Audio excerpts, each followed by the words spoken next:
Why? Because they know they'll lose. They know that I'm prepared to ground the airline. They know that I can get the airline going again without them. And let there be no mistakes about this. Whoever governs Singapore must have that iron in him, or give it up. This is not a game of cards. This is your life and mine. I've spent a whole lifetime building this. And as long as I'm in charge, nobody's going to knock it down.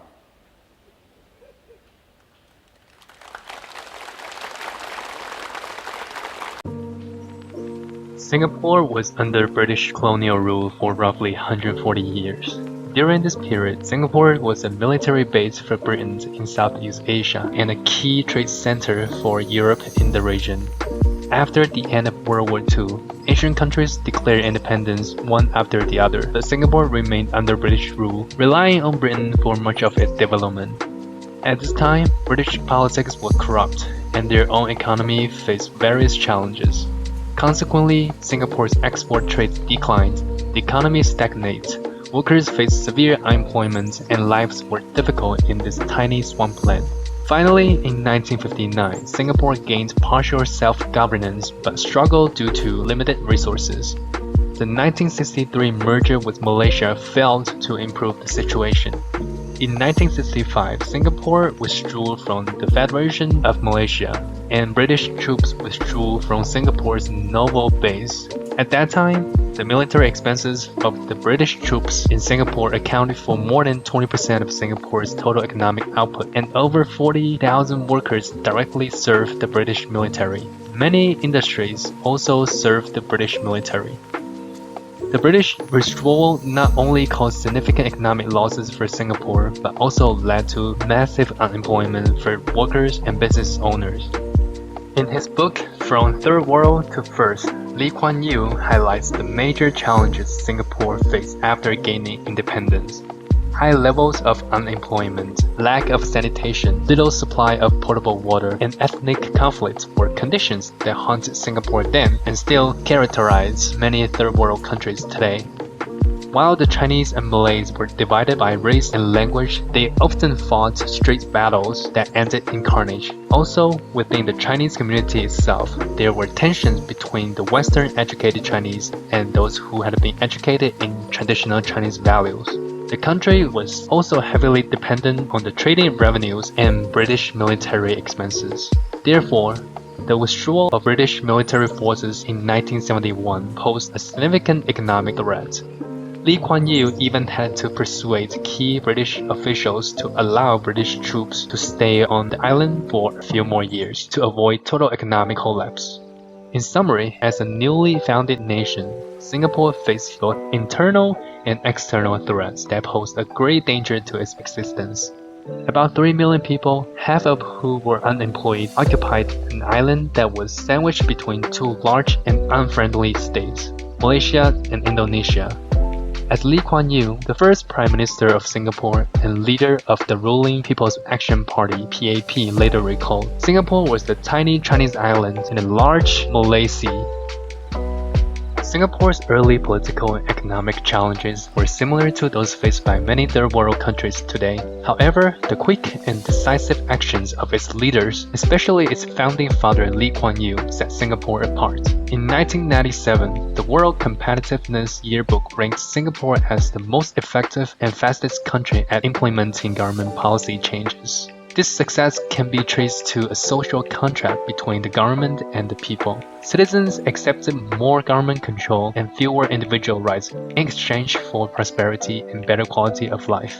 Eddie Barker, a one-time cabinet minister and Lee Kuan Yew's classmate at Raffles College, observed that Lee's contempt for democracy began as far back as the Student Council elections, where Lee lost because his opponent made fanciful but unrealistic promises to Lee's modest but achievable ones.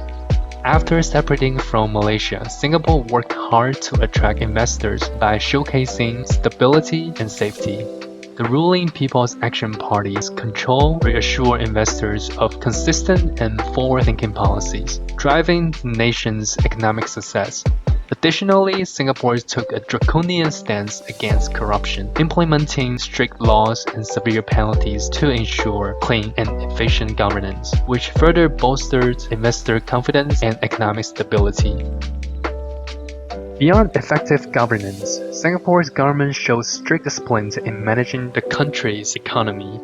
Although the PAP initially ran on a socialist platform, it carefully chose which industries to nationalize. The government typically refrained from intervening in markets where the private sector effectively met economic needs. In the early 1970s, former Foreign Minister S. Rajaratnam outlined this approach in his survival speech, noting that state-run corporations like Singapore Airlines and Neptune Ocean Lines were supported because the private sector lacked the ambition or resources to start such essential organizations.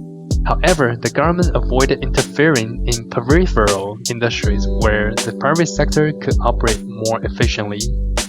As a tiny nation with only hardworking people to offer, Singapore understood the need to build financial credibility to gain the trust of international partners.